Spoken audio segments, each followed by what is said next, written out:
Ya alargamos, ¿eh? En 2 minutos así se sumamos más y...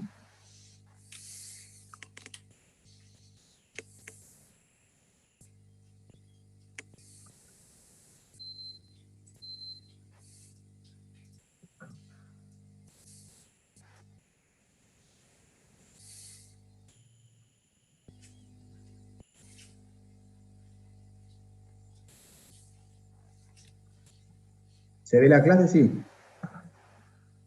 ¿Cómo andas, Iván? Hola Guille, buenas noches chicos, ¿cómo andan? Buenas. Vamos alargando, que hoy tengo una clase un poco más corta de lo habitual, con una cuestión laboral que resolver más tarde. Eh, la clase que nos toca hoy, ¿sí? Está referida, ¿no?, a todo lo que es auditoría, ¿sí? Ustedes, eh, a lo largo de distintas materias, a lo largo de la carrera, van a ver o ya escucharon hablar del concepto de auditoría, ¿sí? Creo que incluso hay una materia que es auditoría y van a hablar de auditoría posiblemente en ingeniería de software, en proyecto el año que viene. Se van a encontrar con el concepto de auditoría más de una vez. A nosotros, desde el punto de vista de nuestra materia de administración de recursos y específicamente desde los aspectos de la administración de recursos de tecnología, nos interesa abordar el concepto de auditoría desde dos grandes aristas que nos pueden llegar a tocar en esa situación de administración de recursos de tecnología. Uno es que en toda organización que está sujeto a una auditoría contable, como parte de esa auditoría contable, siempre termina existiendo una auditoría de sistemas, sobre todo de todos aquellos sistemas que soportan la operación contable de la organización. Entonces, una auditoría dentro de una organización, una auditoría contable, como parte de esa auditoría contable va a haber una auditoría de sistemas hecho por expertos auditores IT de todas aquellas aplicaciones y todos aquellos procesos de tecnología que de alguna forma soporten esa operatoria contable, que es el objetivo principal de esa auditoría contable, ¿sí? Y la segunda gran arista que nos vamos a encontrar, o que nos podemos encontrar desde el punto de vista de administrar recursos de tecnología, nos toque algún tipo de auditoría de software, ya sea de software legal, ya sea de funcionamiento de algún tipo de aplicación, ¿sí?, etc. Son dos tipos de auditorías distintas. Las dos son auditorías, pero son auditorías distintas. Después hay otros conjuntos, tipos de auditoría que nos pueden tocar, dependiendo de la industria, la organización, un montón de factores, pero las que generalmente nos van a tocar parados como administradores de recursos de tecnología en un contexto organizacional, posiblemente sean alguna de estas dos, ¿sí? Entonces, primero, ¿qué es auditoría? ¿Sí? Entonces, es un proceso sistemático que consta de pasos hechos por uno o varios auditores. Hizo esto que me está cambiando ya. A una organización o empresa en donde se revisa, evalúa, compara contra una referencia y se genera un informe sobre el analizado. Generalmente cuando se habla de auditoría en organizaciones tradicionales, se lo hace desde el lado contable para que los auditores, expertos en la materia, opinen sobre la razonabilidad del estado contable y el cumplimiento de las normas. Como parte de esta auditoría contable, se realiza una auditoría IT de aquellos sistemas que soportan los procesos de negocio relacionados con la contabilidad de la organización. Posiblemente si alguien ya tiene algún rol o ha tomado algún rol de administrador de alguna servidor, base de datos, etc., aunque más no sea de forma mega lateral, le ha tocado sufrir, entre comillas, un poco este tipo de auditorías, donde hay un estudio auditor grande, puede ser Deloitte, puede ser KPMG, puede ser Price, donde tienen un conjunto de evidencias para validar el nivel de confiabilidad de esas aplicaciones que dan soporte a esa operatoria contable. Muchas veces nos pasa que no tenemos ni idea de por qué nos están pidiendo, en empresas grandes no tenemos ni idea de a veces por qué nos piden lo que nos están pidiendo, y sabemos por qué no la están auditando. ¿Sí? Se van a encontrar muchas veces con eso de que alguien dice que hay un auditor que está pidiendo estos scripts correr en un Linux, en un Windows, nadie explicó ni para qué es. Bueno, auditorías contables tienen, diría, casi todas las sociedades anónimas de alguna forma tienen algún tipo de auditoría contable o auditoría sobre sus estados contables, en donde inevitablemente nos va a caer a nosotros, administradores de tecnología, responder requerimientos de esa auditoría. La parte de auditoría de software, ¿sí? Cuando nos toca una auditoría de software, dice, se van a auditar todos los sistemas de software que la empresa posee. Esto significa realizar un control de todos los componentes de la empresa y ver cuál es la situación actual en referencia a las novedades y la legalidad de los programas utilizados. Les va a tocar, por ejemplo, tal vez algún relevamiento o auditoría en cuanto a licenciamiento. Una empresa quiere o contrata una auditoría que le haga un relevamiento para entender si está primero correctamente licenciado, ¿sí? O entender si estamos o sublicenciados o sobrelicenciados, y hemos hablado ya de licenciamiento. Bueno, también nos puede tocar algún tipo de auditoría de esas características. Empresas medianas grandes es muy probable que nos toque algún tipo de auditoría de esas características. ¿Qué persiguen? ¿Cuáles son los objetivos que se persiguen con este tipo de auditorías? Ver qué software y qué hardware tiene la empresa, ¿sí? Cuál es el rendimiento, o sea, si estamos invirtiendo X cantidad de dinero en software o en licenciamientos, queremos saber si eso que estamos invirtiendo está bien hecho y se corresponde, ¿sí? Con lo que tenemos y estamos usando, entender qué activos tenemos, ¿sí? De relación entre el software y el hardware de la empresa para comprobar la legalidad de las licencias. En algunas empresas, por ejemplo, en el rubro de la electrónica, ¿sí? Donde se hacen desarrollos a veces muy a medida dentro no sé, por ejemplo, para IPF, por ejemplo, para Techin, empresas de esas características en donde hay un operatorio industrial, se hacen desarrollos muchas veces de ingenieros eléctricos de muy bajo nivel. Todas esas empresas a veces requieren, esto debería ser siempre así, no siempre pasa, pero en ese tipo muy particular, requieren, por ejemplo, que la empresa que hace el desarrollo utilice todo software licenciado y cuando entrega un producto, ese producto tiene que estar de alguna forma validado en que yo lo hice en .NET, tengo los guías de desarrollo licenciados, los SQL, los Windows, etc.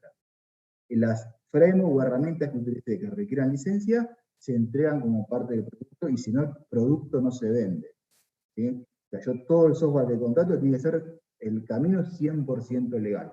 En otros rubros eso no pasa, ¿sí? No se exige tan estricto a veces el requerimiento. ¿Sí? Lo mismo pasa, por ejemplo, en empresas que exportan software, eso también pasa. El camino del desarrollo de software y todos los componentes que se utilizan tienen que estar todos correctamente licenciados y tenemos que poder mostrar que eso es así. Tenemos que poder de alguna forma mostrar que eso es así. Entonces muchas veces, ¿qué hacemos?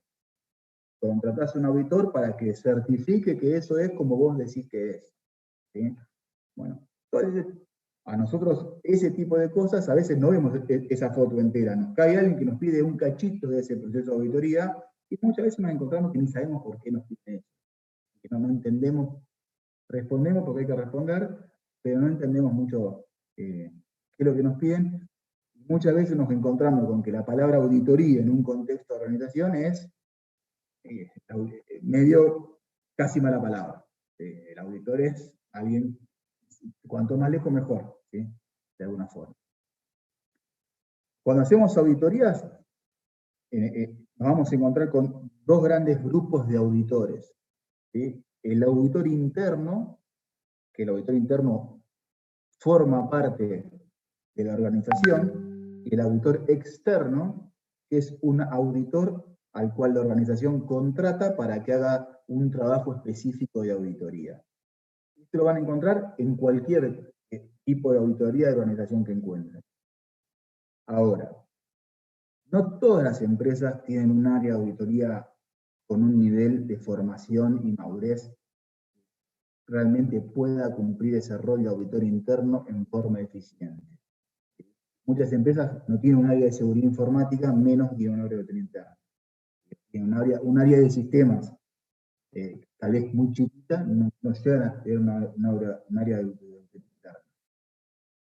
Más todavía, si tienen un área de auditoría interna, es muy posible que no tengan un auditor interno de IT dentro de esa área de auditoría interna. Tengan auditores internos que vengan del área de auditoría contable y se manejen con esa expertise y no tengan conocimiento, no tengan una persona que tome el rol de auditor interno de IT.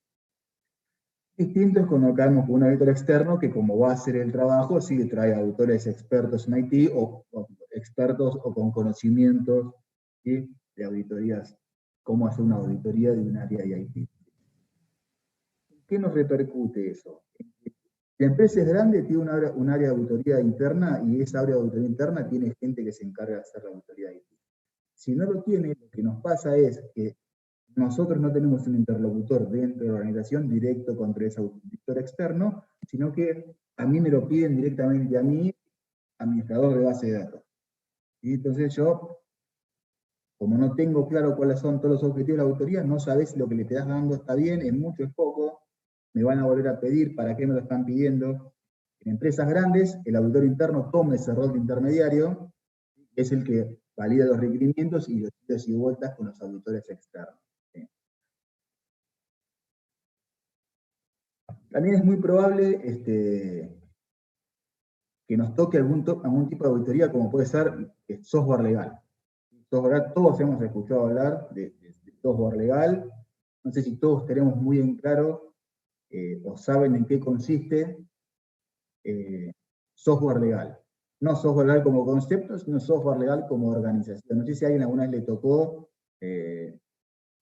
interactuar con alguien de software legal, sabe cómo es o conoció ese proceso de software. Alguna vez creo que alguien comentó, no me acuerdo de qué tema hablando, que había intervenido a veces una cuestión de software legal, creo que cuando hablamos de licenciamiento. Software legal es una organización que nuclea un montón de empresas de software y no de software también, muchos jugadores grandes, Autodesk, que es el de AutoCAD, Microsoft, Panda, que es el de los antivirus, etc. Se nuclean, ¿sí?, buscan de alguna forma combatir la ilegalidad y que todas las organizaciones que utilizan software estén correctamente licenciados. No pueden, o sea, software legal como organización no puede tomar el rol de policía.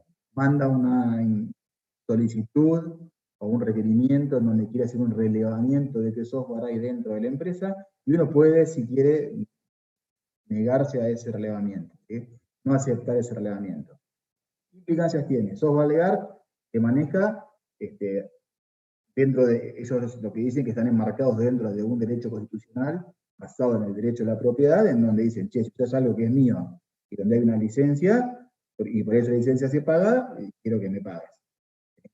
Lo que ellos no pueden hacer es decir, voy a ir a la fuerza a entrar a revisar si estás, efectivamente tenés mis productos y no estás pagando lo que me tenés que pagar. ¿Cuál es la implicancia que tiene negarse a un requerimiento de una organización como software legal? Normalmente, primero que puede llegar a un litigio legal, ¿sí? Aún no llegando a un litigio legal, lo que normalmente pasa es que cuando uno quiere licenciarse, uno cuando se licencia muchas veces llega a algún tipo de acuerdo o algún tipo de convenio en donde o licencia por etapas, o licencia, por ejemplo, un ambiente productivo, no licencia a otros ambientes. Hay distintos tipos de negociaciones. Cuando no se llega, o cuando eso termina siendo un proceso forzoso, software legal que dice, y si vos tenés 20 servidores, necesitas los 20 servidores. Me pagás el 100% de las licencias. O sea, termina siendo un proceso con mucho ruido, en donde terminan aplicando el 100% de lo que hay que licenciar y no contemplando absolutamente nada, ni plazos, ni descuentos, ni ambientes, nada. Lo normal es que cuando hoy ya hay un recorrido de años de software legal, por lo cual ya normalmente uno entiende que ese proceso hay que pasarlo, También hay un proceso de maduración que ha ido creciendo mucho en las organizaciones, en donde todos tenemos claro que si yo uso Windows, tengo que pagar una licencia de Windows.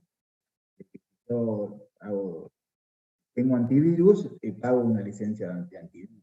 Hasta hoy es raro que a alguien se le ocurra decir, che, no me voy a licenciar, o uno puede estar, si uso VMware, pago una licencia de VMware, si uso Oracle, pago la licencia de Oracle, uno puede manejar, no sé, este año no, apunto al año que, pero todos tenemos en claro, lo correcto es que si el software que utilizamos tiene una licencia, debemos estar licenciados. Podemos ver si estamos sublicenciados, sobrelicenciados, etc. Pero tenemos que estar licenciados, ¿sí? Eso desde el punto de vista de software legal.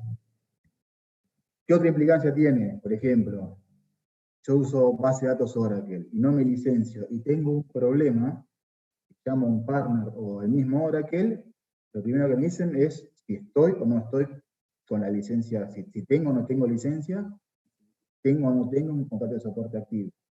Si no tengo licencia, suerte y arreglate. ¿Sí? Lo mismo si interactuamos con algún partner no sé, de cualquier producto, el partner, por obligación, no debería trabajar con una empresa que no tiene el software licenciado. Yo llamo un partner de Oracle, si yo no estoy correctamente licenciado, no debería darme ningún tipo de servicio. Así como cualquier producto de licencia que tengamos. Lo cual, hoy, 2020, creo que este es un concepto que a nivel de organización todos tenemos en claro que nos tenemos que licenciar. Lo correcto es que estemos licenciados, al menos de la mejor forma posible. O sea, a nadie se le ocurre usar el Office a nivel organizacional. Sí, Guille, si me dejas aportar una cosita, Vale. también puede pasar que caigan en una organización y que, no sé, el 50% de las cosas por ahí no estén licenciadas y se estén utilizando sistemas operativos con parches o paquetes Office con parches. Eso puede pasar tranquilamente en una empresa pequeña, mediana, donde el presupuesto por ahí es un poco acotado. Bueno, por ahí por decisión de los directivos o de la parte gerencial, no invertir en licenciamiento, porque puede pasar. Hay empresas que son muy renegadas al gasto de informática, pero nosotros siempre tenemos que, todas las implicancias que dijo Guille y todos los problemas que nos trae no estar licenciados en ciertas tecnologías, tenemos que transmitir ese mensaje.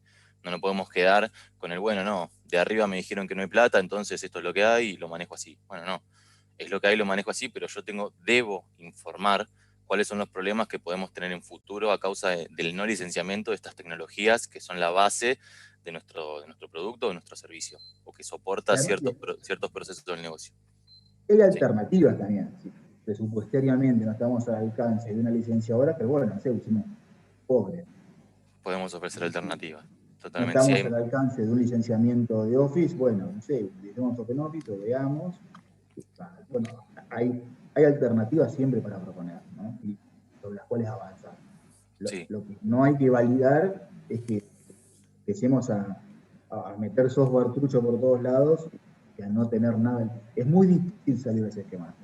Es muy complicado salirse de un esquema no licenciamiento. Yo puedo resolver un problema de sublicenciamiento. Yo puedo decir, che, tengo 100 licencias de Office y estoy usando 140. Y bueno, tengo que ver cómo licencio las 40 que me faltan. Puedo estar usando, tengo la mitad de mis antivirus licenciados, tengo que ver cómo licencio el resto. Lo que no puedo es tener todos mis antivirus truchos, o todos mis Office truchos. Claro. O sea, un esquema de no licenciamiento a la larga es inviable. O sea, vayamos a un esquema de sublicenciamiento, al menos.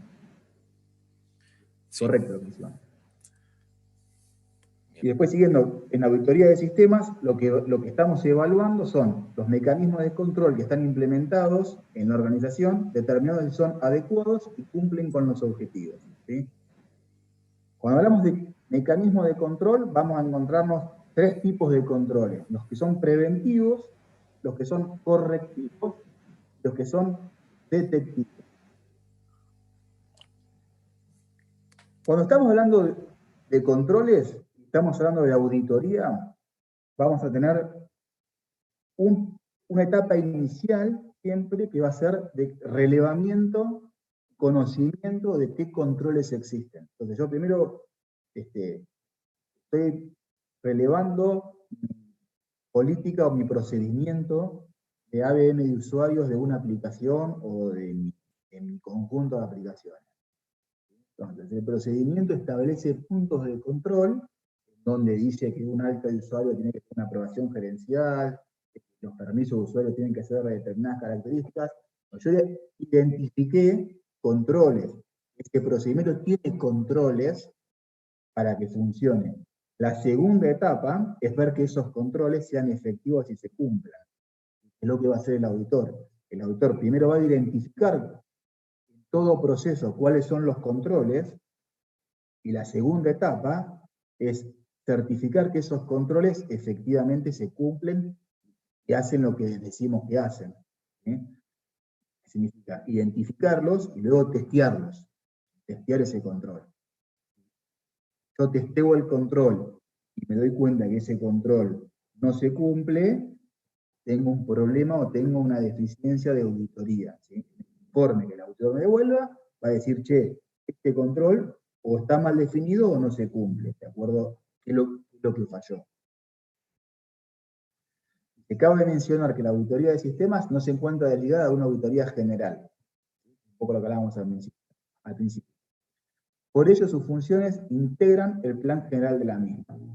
Las auditorías pueden ser realizadas por gente de la misma empresa o por auditores externos. Y aquí la división de auditorías externas o internas. Otro aspecto clave que nos vamos a encontrar cuando estamos hablando de auditorías es el alcance. ¿Cuál es el alcance que va a tener la auditoría? Y eso es lo primero que nosotros deberíamos, ya sea si somos auditores, bueno, puede tocar trabajar en el rol de auditores, o si somos auditados, estemos donde estemos parados, lo que siempre tenemos que, si somos los auditores, aclarar cuál es el alcance de lo que vamos a realizar, y si somos auditores, pedir que me especifiquen claramente cuál es el alcance de lo que me van a auditar.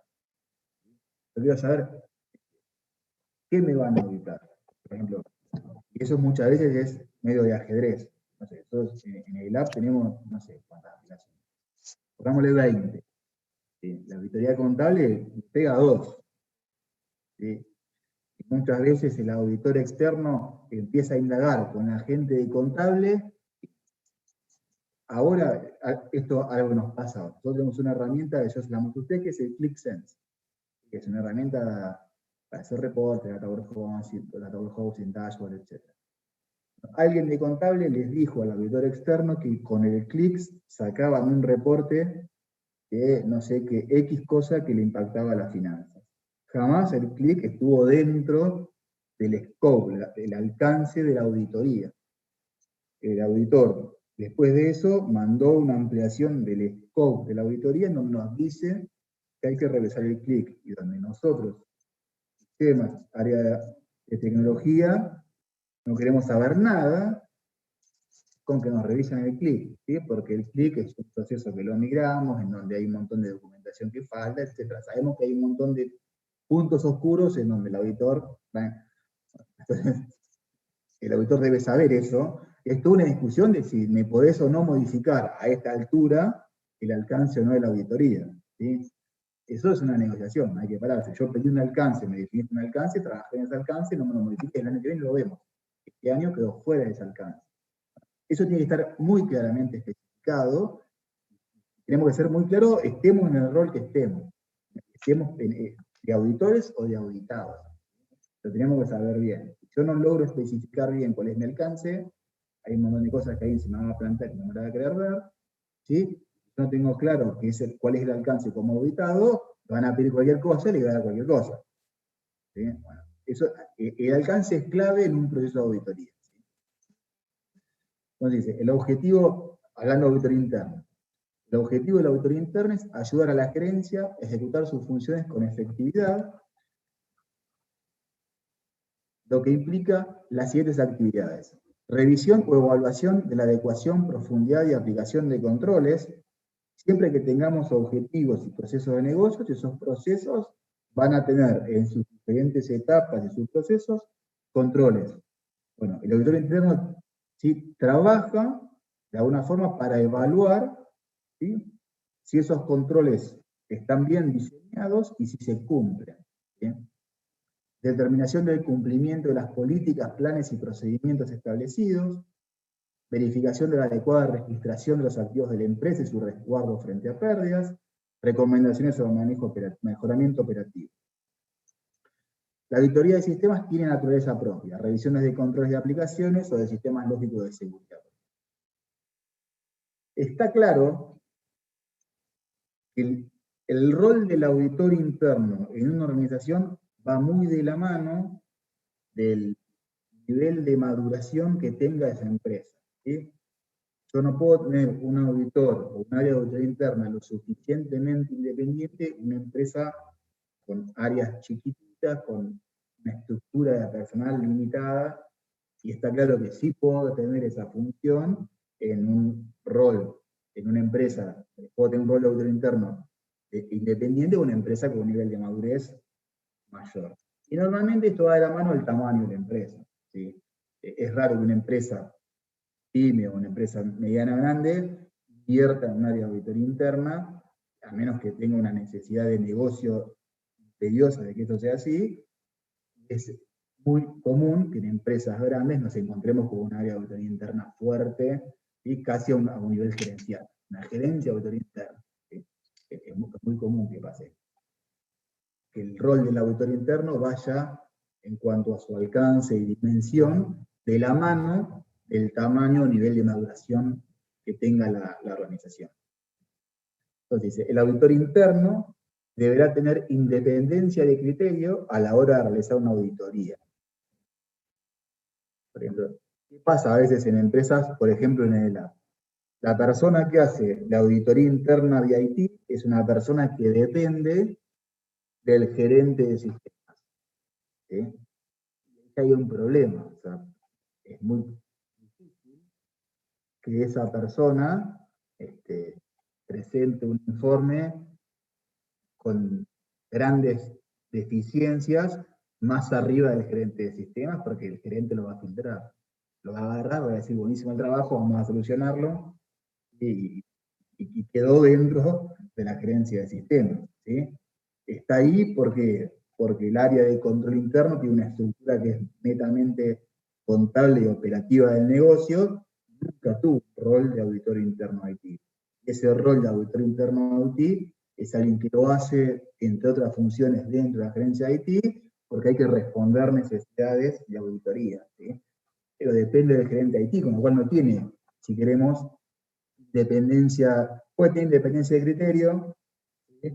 No va a pasar esa independencia de criterio mucho más arriba de lo que diga un gerente de IT. Esto es sumamente común en un montón de empresas de ese tamaño. Como por ejemplo puede ser un montonazo que pasa esto. Entonces, auditoría de sistemas. Se define como la revisión sistemática, organizada de los sistemas en funcionamiento para ver si en ellos se verifican las propiedades de vigencia de los objetivos planeados como base del diseño original, concordancia del sistema con los objetivos, permanencia del diseño por no haber sufrido alteraciones que lo degraden operativamente, y eficiencia del sistema. Concentra sus esfuerzos en los aspectos relacionados con el control de sistemas. En consecuencia, la auditoría debe asegurar con respecto a los sistemas lo siguiente: existencia de pista de auditoría, de modo tal que las operaciones puedan ser rastreadas a través de todo el sistema; existencia de controles adecuados con respecto a la entrada de datos y el mantenimiento de la integridad de los mismos, así como también de las transacciones que se efectúan; manejo adecuado de las excepciones y de los rechazos originados por los controles de entrada de datos. Por ejemplo, existencia de pista de auditoría. Esto Iván también lo va a saber mejor que yo. Todos aquellos que administramos o hemos administrado o bases de datos, o sistemas Linux, o sistemas Windows, o hagamos tarea de networking y administramos firewall. vamos a saber que los logs, ¿sí? O la revisión de los logs es algo, no digo del día a día, pero que es algo cotidiano en el trabajo que hay que hacer. ¿Sí? Generalmente tenemos un problema, no sabemos cuál es el que falla y vamos a ver qué dice el log. Vamos a revisar el log. ¿Qué encontramos en el log? ¿Sí? Los que hacen, no sé, desarrollo web, y a veces vamos a ver qué dice el log. ¿Sí? Si me está dando un 200, un 400, un 500, ¿qué me está devolviendo? ¿Sí? Revisamos el log. Bueno, el log sirve para un montón de cosas. Entre esas cosas también sirve para identificar qué cosas se hicieron y quién las hizo. Entonces, la pista de auditoría, muchas veces lo que me permite determinar es identificar qué acciones hizo qué usuario, ¿sí? Y sobre qué datos. Por ejemplo, en mi caso, tengo rol de DBA o en casi todas las bases de datos Oracle productivas de la empresa. El usuario DBA es un usuario que tiene auditoría. Yo hago algo y eso genera un log de auditoría. Esta persona que yo les comentaba antes, que tiene este rol de auditor de IT, de alguna forma, toma esos logs, los revisa, se fija qué es lo que yo hice. No sé, si yo hice una tabla del negocio, che, ¿por qué insertaste un dato en una tabla del negocio? ¿Por qué tenemos que entender esto? Porque si no, ¿o para qué sirve esto? Si no, los usuarios que somos administradores, tenemos acceso total a los datos por fuera de las aplicaciones y no hay nadie que de alguna forma revise y certifique qué es lo que estamos haciendo con esos permisos. ¿Sí? Entonces, ahí cobra relevancia un área de seguridad y después un área de auditoría. ¿Sí? Y necesitamos, por esto mismo, que ese auditor sea una persona con independencia de criterio. ¿Sí? Si el auditor interno es una persona que hace 5 meses que está, y yo le digo, hice el ICER porque si no se caía la base, no tiene criterio para decir si lo que yo le digo es una pavada o está bien, y yo hice cualquier cosa y pasó. Lo mismo el que administra un Linux, ¿sí? Lo mismo el que administra un Windows, etc. Claro, sí. Perdón, Guille, Dale. a lo que vas vos, tiene que tener cierto conocimiento del negocio. No cualquiera puede Conocimiento auditar e a una empresa. independencia también. Sí, Sí, claro, sí. no cualquiera puede auditar una empresa. Tienen que entender de qué trata y cuál es el proceso de negocio que yo estoy auditando y qué es lo que se hace en ese proceso de negocio. No es simplemente leer un log, porque yo te puedo leer un log que dice que a las 3 de la mañana pasó tal cosa, pero si no entiendo qué significa eso, no sirve de nada que esté auditando ese tipo de logs. Así que sí, El auditor interno tiene que ser, o es a veces, el área o la persona que tenemos un conocimiento bien transversal de todos los procesos de negocio. ¿Sí? Por ejemplo, en la parte comercial, hablando de la parte de operación técnica, es un área muy fuerte. ¿Sí? Así como es muy débil, si queremos, en la parte del sistema, en la parte comercial, en la parte de operaciones, es una gerencia, se llama gerencia de control interno, y es una gerencia muy fuerte, que de hecho hace planteamientos a veces viene una persona de comercial y quiere que un usuario se plante, y dice, no, porque pasa esto, o sea, a veces tiene más conocimiento del proceso comercial que la misma gente de comercial, o de operación técnica. Es un área muy, muy fuerte, con mucha importancia, en donde una opinión tiene mucho peso. Así, en la parte de sistemas, no. Es una persona que muy poco conocimiento y muy poca independencia. ¿Sí? Cualquier cosa que diga, está bien, no pasa el gerente. Pero sí, tal cual, tiene que tener mucho conocimiento. ¿Sí? Mucho conocimiento. Y si es de IT, más todavía. ¿Sí? Yo no sé si lo conté o no, alguna vez trabajando haciendo un trabajo para Telecom, para personal, revisando pistas de auditoría, y analizando todo lo que era separación de ambiente de producción, de testing y desarrollo, encontrábamos que había VLANs o segmentos de IP que venían de PCs de usuarios de desarrollo que tenían acceso a los ambientes productivos por fuera de las aplicaciones y que hacían modificaciones de datos. Nosotros mirábamos el rol, estábamos convencidos de que eso era así. ¿Sí? Un rol, si queremos, como auditores externos. El gerente de sistemas decía que no, que era porque no sé qué, que sí, que no, y nosotros estábamos convencidos, y aparte vos lo revisabas, lo ibas a revisar, y veías las IP, las transacciones, todo, y era así, y al final sí, era así. Ahora, eso hubo como un mes de discusiones en donde a nivel gerencia de seguridad informática personal, negaban rotundamente, o sea, no lo descalificaban, pero de alguna forma decían que estábamos analizando mal el log, hasta que al final no, sí, terminó siendo que era efectivamente eso lo que pasaba, que costó el puesto a varias personas de la seguridad informática de Telecom, de personal en ese momento. ¿Sí? De vuelta, si vos notás, no, la persona que yo le entrego el log a esa persona y esa persona que lo ve, ¿sí? O no tiene mucho conocimiento de lo que está mirando, que esto es así, no, porque esto, bueno, listo, pasó. No hubo ni repreguntas ni nada, y es lo que dijo el gerente o el jefe de seguridad informática de lo que estamos revisando. El conocimiento en esto es clave. El conocimiento, no hay forma de revisar el log. ¿Sí?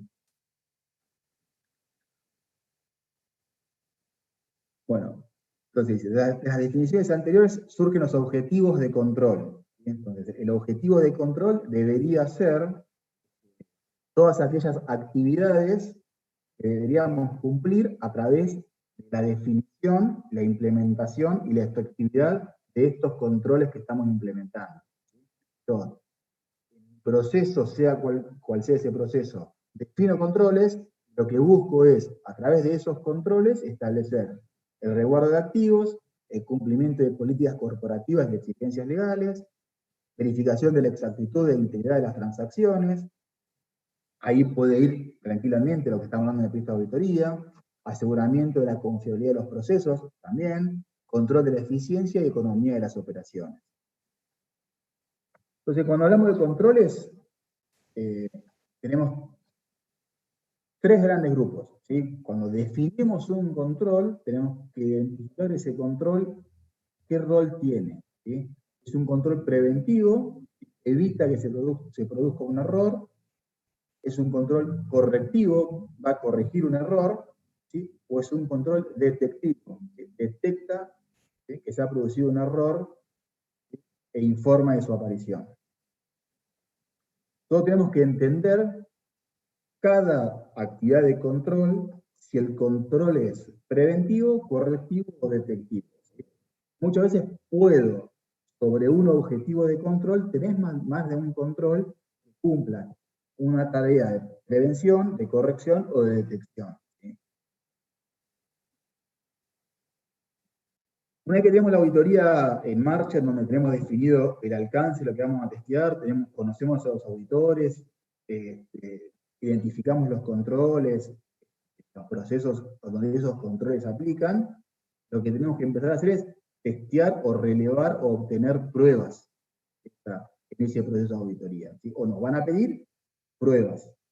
Entonces, tenemos dos tipos de pruebas. Pruebas, lo que se denominan pruebas de cumplimiento.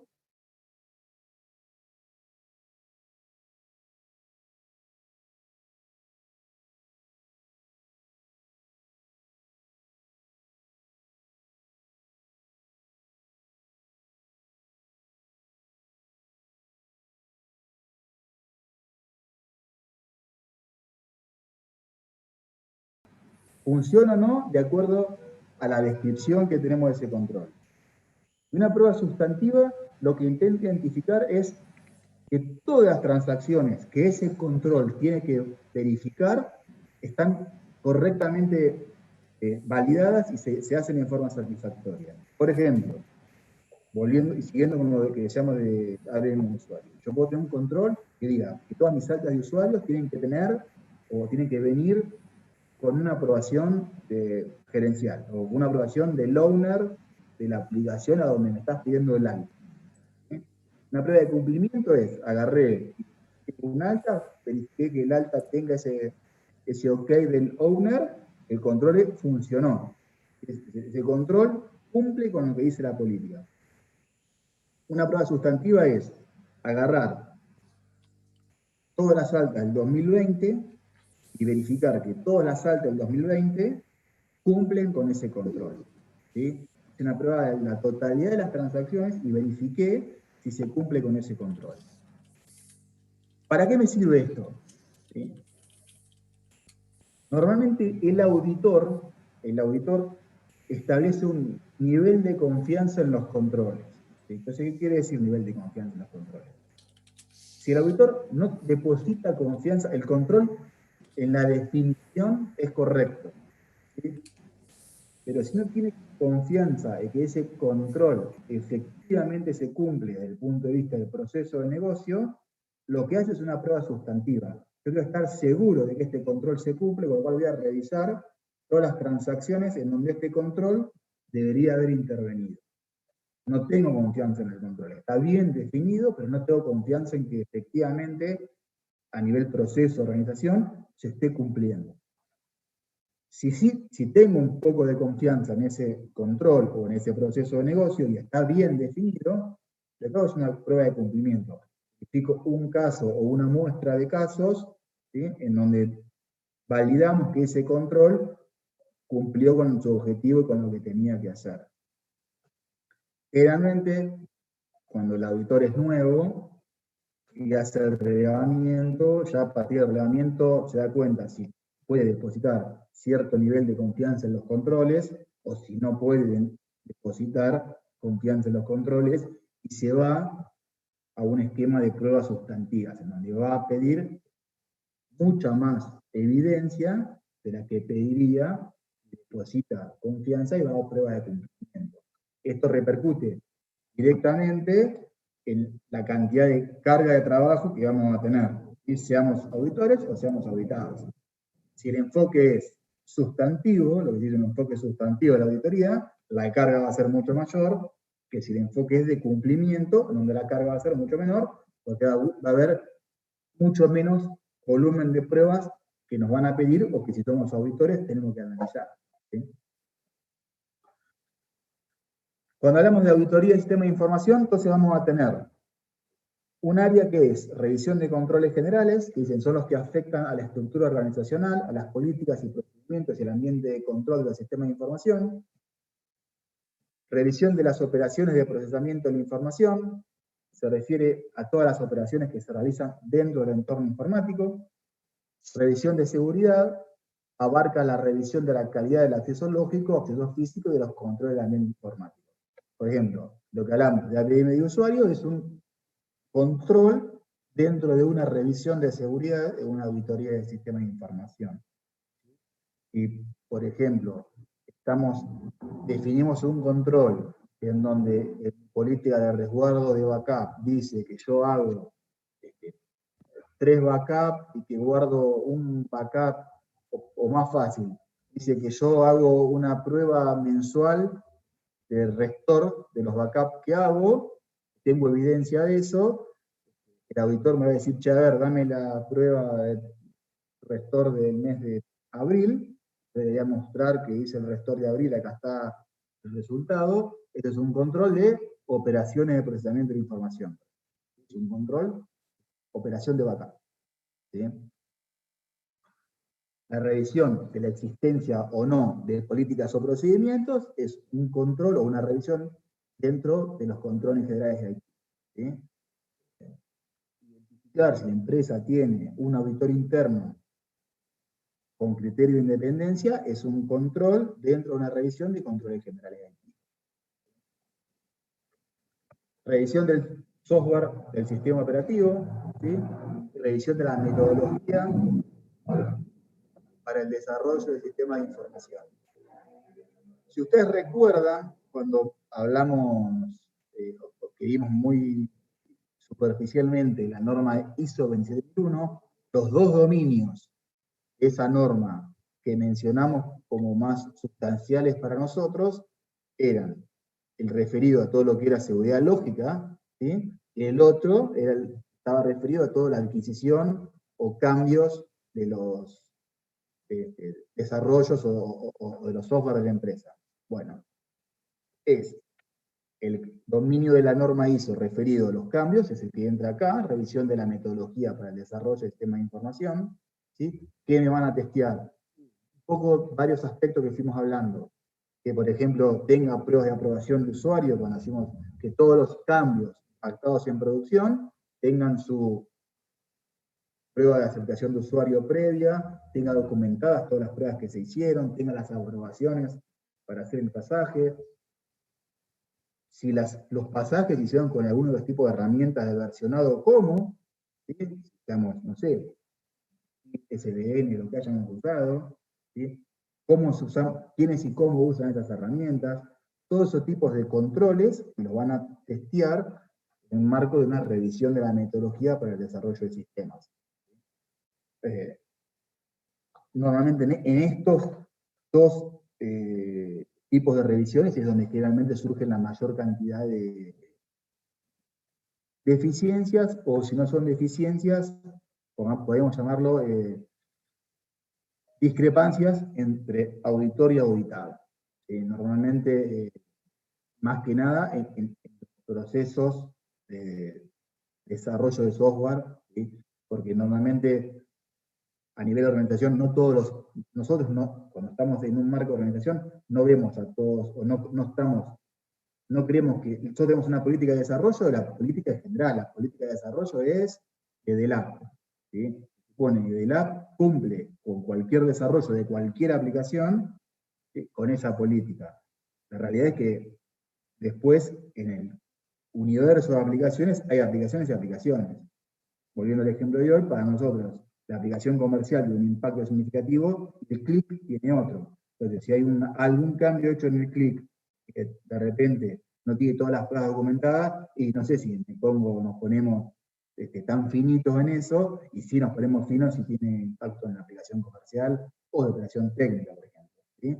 Bueno, eso es medio un gris. Se supone que la política debe ser igual para todas. Después, en el día a día, todos tenemos diferentes tipos de aplicaciones, y esas aplicaciones tienen distinta importancia en el contexto de la organización.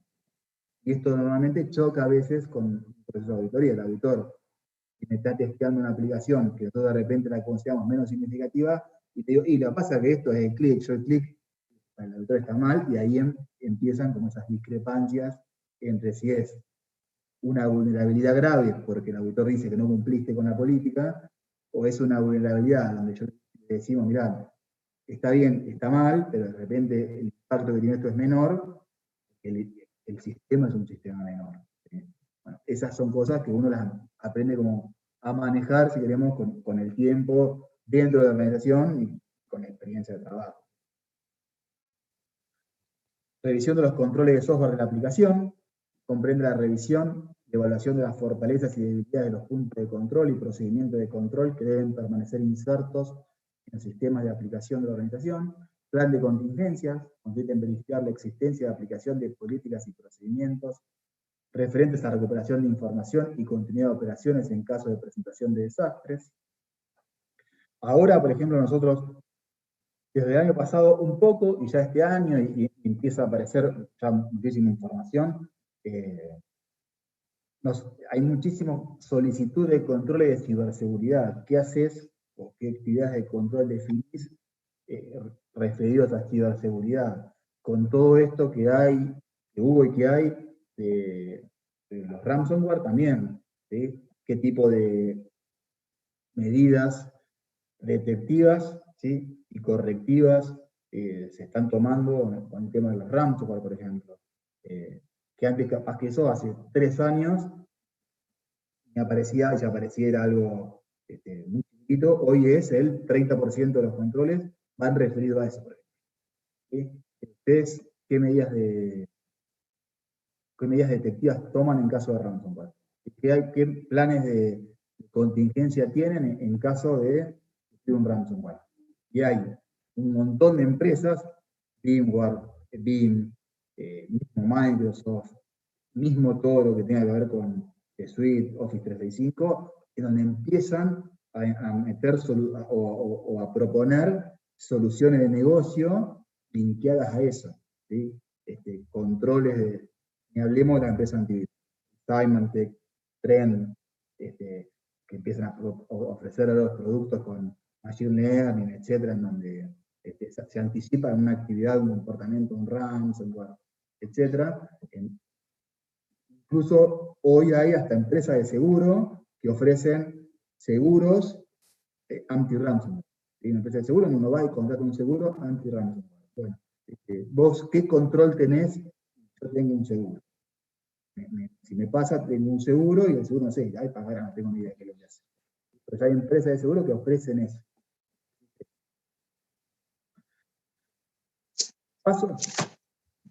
Pasos para la ejecución de una auditoría de sistema de información.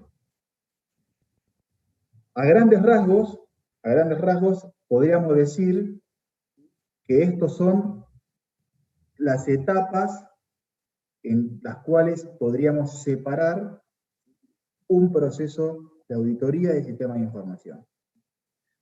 Planificar la auditoría, evaluación de los riesgos y los requerimientos, ahí vamos a identificar los controles, desarrollo de la auditoría, ahí son muchos controles, podemos identificar un subconjunto de controles que los podemos llamar controles claves, esos son los controles que vamos a probar. Revisión de evidencias, o sea, esos controles que necesitamos y de los cuales pedimos información, vamos a ver qué es lo que nos pasaron. Evaluación de las fortalezas y debilidades, preparación del informe de la auditoría, preparación del informe de las creencias y seguimiento de ese informe. Esto es lo que va a hacer el auditor. ¿Sí? Esto es lo que va a hacer el auditor. ¿Qué es lo que nos va a entregar a nosotros, el auditor? El informe. Ese informe de auditoría. Ese informe es un informe que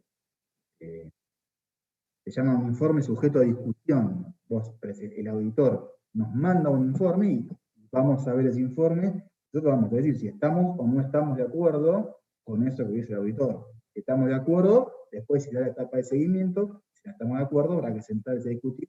¿Por qué no estamos de acuerdo? Porque la evidencia está mal revisada, porque el control estuvo mal identificado, relevado, etc. Es muy común que en el borrador haya alguna ida y vuelta, auditor y auditado, previo al informe que después se eleva a la gerencia. ¿Sí? Ese informe después debería estar sujeto a un seguimiento. Si a mí me encontraron 5 debilidades, el año que viene yo debería haber dicho, o debería decir, qué hice con esas 5 debilidades, ¿sí? Nada por X motivo, o si sí hice algo, y el estado actual es este que muestro acá. Bueno, planificación de la auditoría. A mí me queda un ratito, yo tengo que cortar y quiero, después hablar un tema más con ustedes. Planificación de la auditoría dice, la misma deberá conocerse el perfil de los objetivos que se persiguen con dichas auditorías y cuáles son los objetivos de control. Cabe recordar que el marco dentro del cual el auditor debe planificar su actividad no se limita simplemente a la revisión de una aplicación, sino que abarcará todos los controles operativos y administrativos, la seguridad y la estructura informática de los datos, programas, resguardo de archivos, protección de los objetivos, etc. La auditoría, en su etapa de planificación, ¿sí?, va a desprenderse de alcance. En la planificación me van a decir, esto es lo que vamos a revisar. ¿Sí?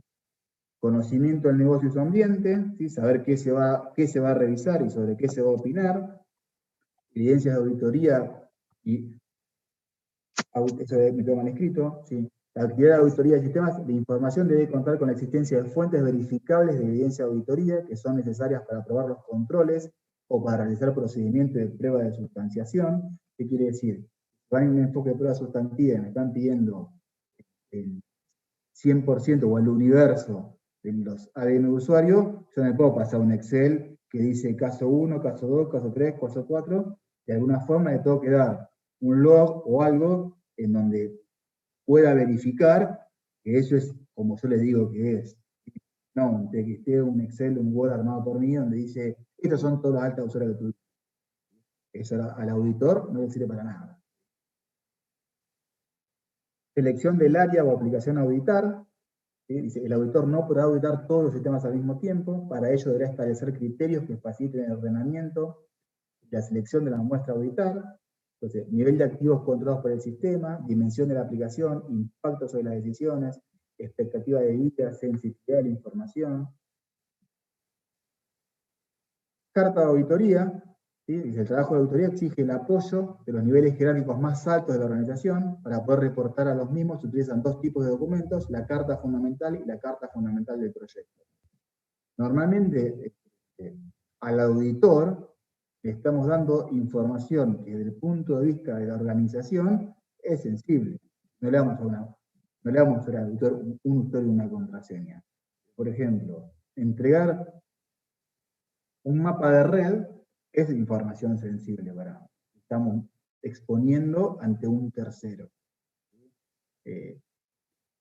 Definir qué tipo de infraestructura, o, por ejemplo, identificar que, no sé, yo tengo desarrollos o mi sitio web está en un Windows 2008 con Internet Information Server X, de repente está fuera de soporte, es una información que me expone ante un tercero. ¿Sí?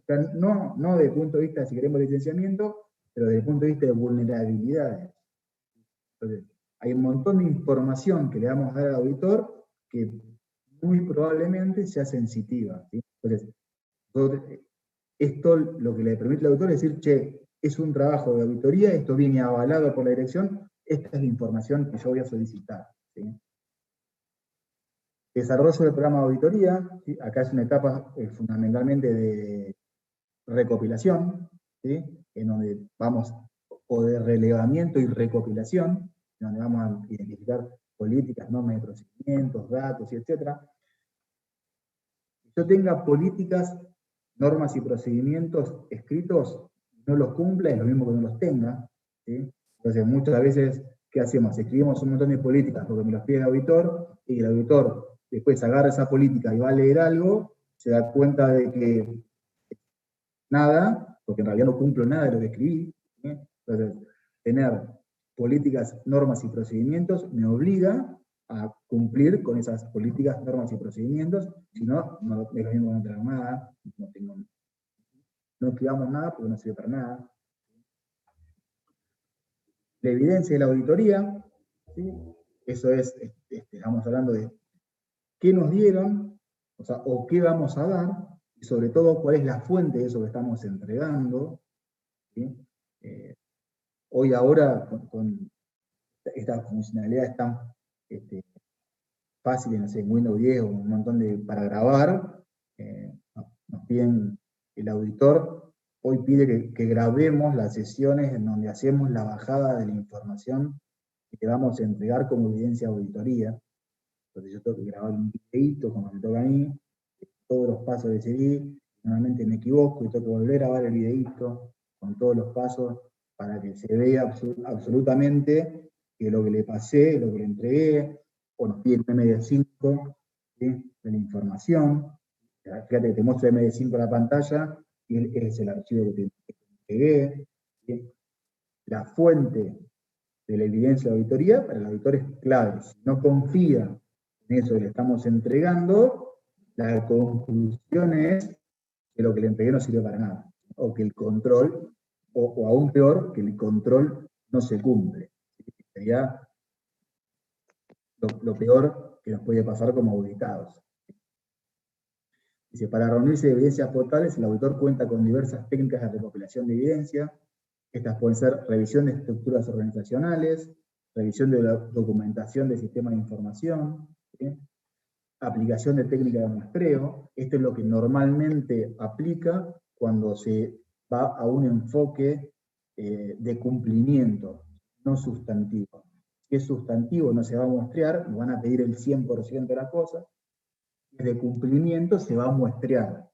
De acuerdo al universo van a pedir una determinada muestra para ADN de usuarios, restore de backup que hicimos, pruebas de cambios que impactaron en producción, etc.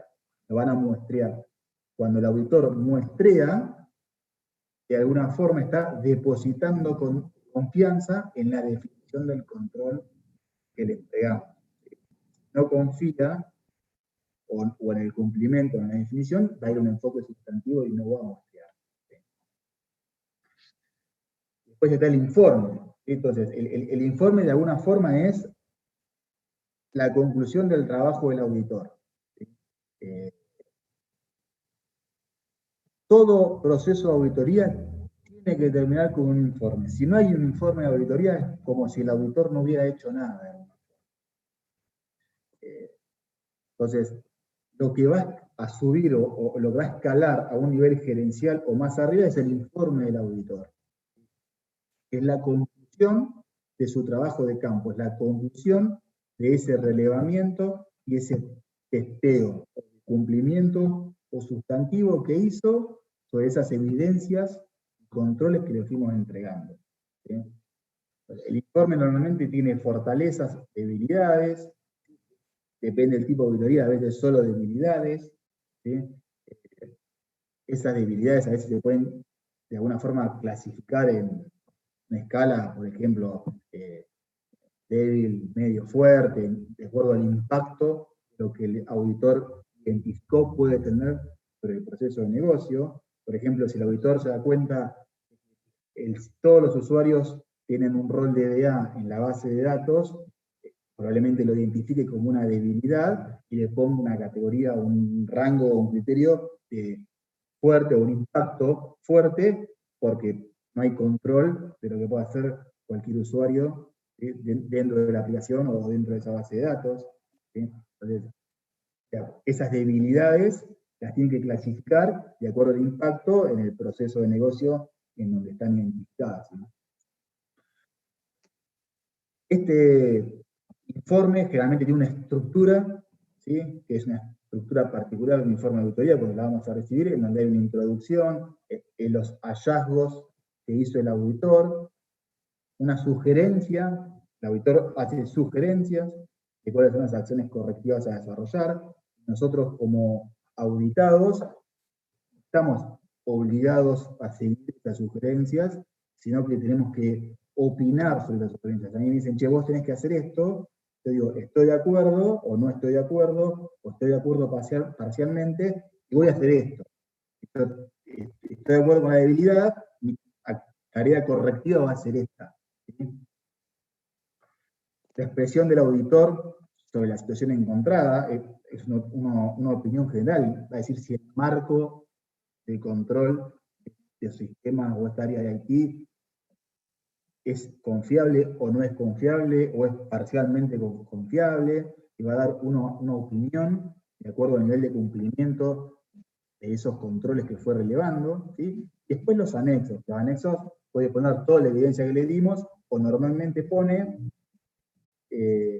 aquella evidencia que utilizó para levantar una debilidad en ese informe. Entonces, el informe, 4 debilidades, en el anexo está la evidencia que sustentan esas debilidades, o para que nosotros auditados, cuando agarramos el informe, sepamos por qué puso lo que puso.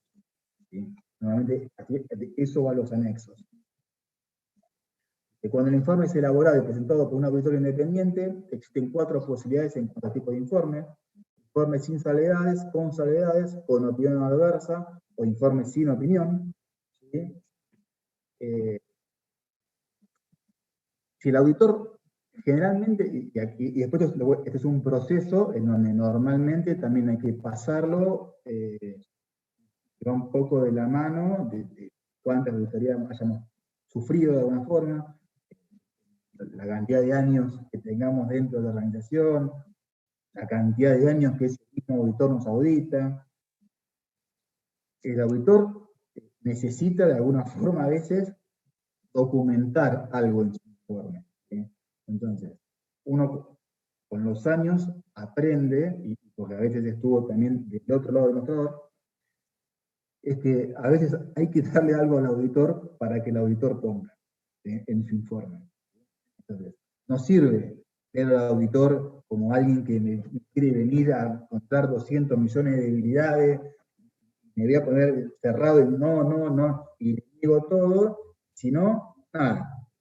Somos un desastre, no hay nada que hacer, pero cuando hay ciertas cosas que sabemos que están bien y ciertas cosas que sabemos que están mal, bueno, y a veces te dejo, estas 2 poneras, está bien, estoy de acuerdo, estas 2 me peleo a muerte para que no aparezcan. ¿Sí? Es una especie de negociación, entre comillas, ¿sí? En qué vas a dejar en ese informe y qué no. Es muy difícil que el auditor se vaya o termine un trabajo y no entregue un informe, porque es como que no estuvo. no encontraste nada, todo está fantástico, todo funciona a la misma maravilla. Bueno, eso casi que no existe. Entonces, la experiencia indica que a veces es una especie de ida y vuelta, en donde inevitablemente el autor va a poner algo en el informe, y nosotros tenemos que entender que eso no es ni el fin del mundo, ni está mal, ni quiere decir que somos un desastre, ¿sí?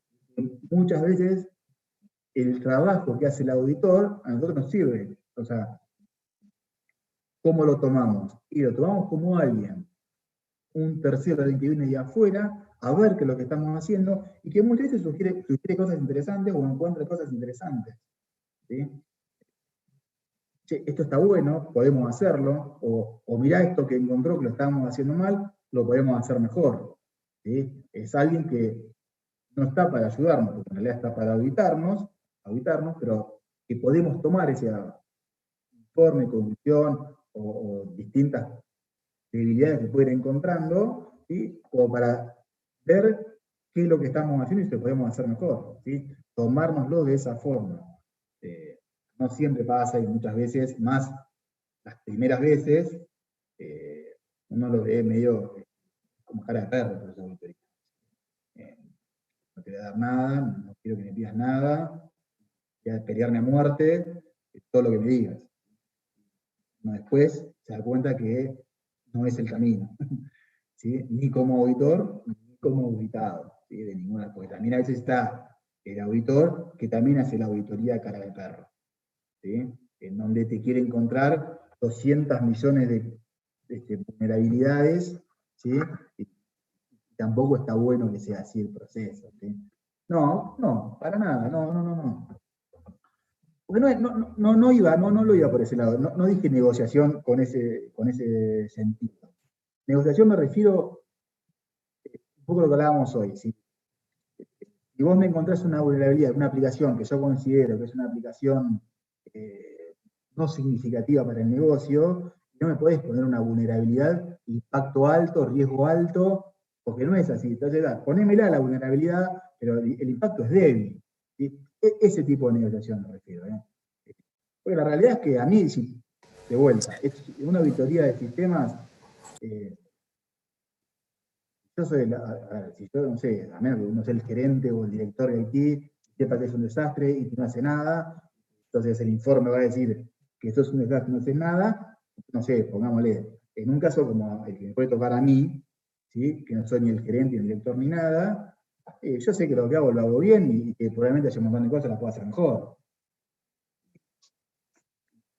Entonces, lo que encontrás es lo que encontrás, y si hago algo mal, probablemente lo sepa todo el mundo. Todo el mundo que trabaja conmigo, ¿no? Sepa que eso hay que corregirlo o hay que hacer algo. No me refería a eso.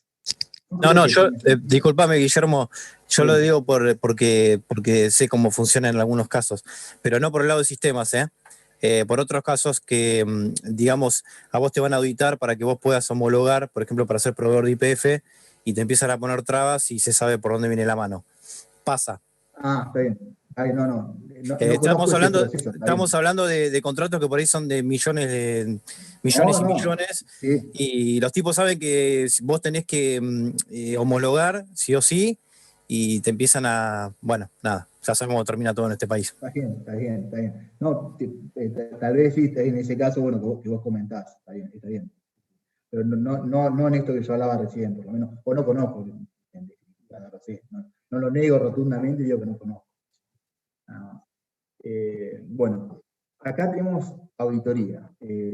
Después, en esta clase teníamos dos temas más, que es, uno es de ITIL, y el otro es de un proceso de Lean IT, que es un proceso basado en un proceso Lean, famoso proceso Lean japonés. También me están esperando mandar una reunión, y yo antes de entrar a esa reunión, quería hablar con ustedes. Subí en el Moodle los grupos, los temas, con Iván, y las fechas. ¿Sí? Asumo que todos tuvieron la oportunidad de verlas. La clase que viene, y le subí como algunos lineamientos de cómo le hacer el trabajo. La clase que viene vamos a arrancar con dos grupos, creo que le tocaba los que tenían análisis de vulnerabilidades, lo que era Grafana, si no recuerdo mal. Un poco reafirmar lo que puse en el Moodle. el objetivo es que en lo posible antes de la clase nos manden a Iván o a mí resumen de ese marco teórico que todos los grupos tienen que presentar, ¿sí? Ese marco teórico yo después lo voy a subir al Moodle y va a ser material de lectura para el parcial, ¿sí? De vuelta, 10, 15 hojas, no más que eso, es un marco teórico de qué le tocó a cada uno. Eso en lo posible, si pueden, nos mandan un día antes como para poder leerlo mejor, sobre todo los que estén después del 15, a ver los chicos que tengan fecha 15 están más con el tiempo. Después el trabajo tiene esas dos partes, una puesta en contexto teórica y esa demostración práctica, esa herramienta que le tocó a cada uno, ¿sí? Las herramientas las asignamos con Iván. Iván y yo fuimos a asignarle qué herramienta, y cada herramienta tuvo como un núcleo temático, no sé, el que tocó Nessus y OpenBus, referido a la seguridad, ¿sí? El que tocó Docker, referido a infraestructura, etc. Por ejemplo, la idea cuál es, y que tocó Nessus o OpenBus, que es de la clase que viene, después puesta teórica en contexto, instalamos un Nessus, o instalamos o el Nessus y el OpenBus, ¿sí? Después hacemos algún escaneo, mostramos un informe, contamos cómo se lee ese informe, cómo se clasifican las vulnerabilidades, ¿sí? Lo compartimos con los restos de los compañeros. En el caso del Nessus OpenBus hay un montón de cosas interesantes para escanear, por ejemplo, la página web de la facultad. Qué tipo de testing se pueden hacer o de escaneo se puede presentar. El que le toca Grafana, puede instalarse Grafana por un lado y alguna aplicacioncita, o ya vienen algunas cosas para probar desde Grafana, mostrar cómo se pueden visualizar métricas y la utilidad que tiene, etc. En todos los casos, la idea es que haya una introducción teórica, ¿sí? Que haya un ejemplo práctico. Que todo eso debería llevarnos, como mucho, 40 minutos. Como mucho, 40 minutos. ¿Sí? No más que eso. Introductorio, todo es introductorio. No pretendo que el que le toca Docker sea un experto en Docker y me haga todo. No. Contamos que es Docker y vemos 2 o 3 ejemplos de qué se pase con Docker. ¿Sí? Lo mismo que le toca cualquier tema. No sé si se entendió la consigna bien o si alguien tiene alguna duda de esto. Están claras las consignas. Probablemente ya sobre el final, algunos ajustes de calendario, pero creo que yo puse una clase, creo que es el 20 de octubre, que hay mesa de final, me parece. Así que bueno, esos, los que le haya tocado esa fecha de final, después lo corregimos. Yo voy a subir el calendario actualizado, el cronograma actualizado, con lo que le toca, con qué días cae cada grupo. ¿Sí? Bueno, chicos, si les quedó claro, no sé, Iván, si vos tenés algo para agregar.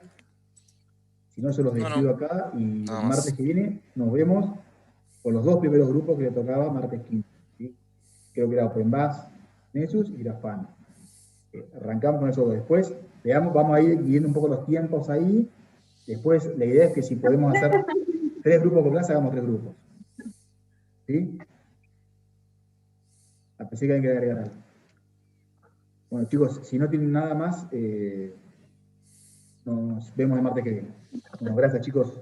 Chao, profe. Buenas noches. Chao, profe, nos vemos. Chao, hasta luego. Hasta luego. Chao, hasta luego. Chao, profe.